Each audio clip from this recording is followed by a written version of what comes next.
पण मूवीवाले सोडून first time कोणाला तरी गर्दी होती, ती त्यांच्यासाठी दोघांसाठी होती. ते दोघं जण आले, इव्हेंट झाला, मस्त झाला, धमाल झाली. रिटर्न येताना घेऊन आलो, पूर्ण गर्दी रश होत होती, चेन बनवून घेऊन आलो, आतमध्ये आलो. करण थोडासा घामात होता आणि मग मी त्याच्यासोबत होतो, तर मी त्याला बोलतो की तुला काय पाहिजे का, तुला बरं वाटते का, कारण की तो असा दमलेला वाटत होता. तर तो बोलला नाही नाही ठीक आहे ठीक आहे. आणि आम्ही आमच्या रूममध्ये गेलो जिथे सेलिब्रिटीज बसतात. तर तो थोडा एका साईडला निघाला, तर मी त्याच्या थोडा मागे होतो. मी त्याला बोललो तुला काय ज्यूस वगैरे पाहिजे. तर लाईक असं मला पण वाटत होतं की मी त्याला इरिटेट करतोय, पण त्याला बघून मला असं वाटत होतं की त्याला काहीतरी गरज आहे प्यायचा.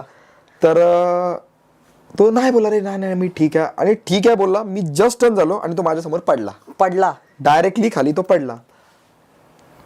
मला त्या मोमेंटला असा ब्लँक, मी काय करू, म्हणजे मला असं रिअलाइज नव्हतं की मी काय करू. आणि असा मी वाकलो तर पटकन मला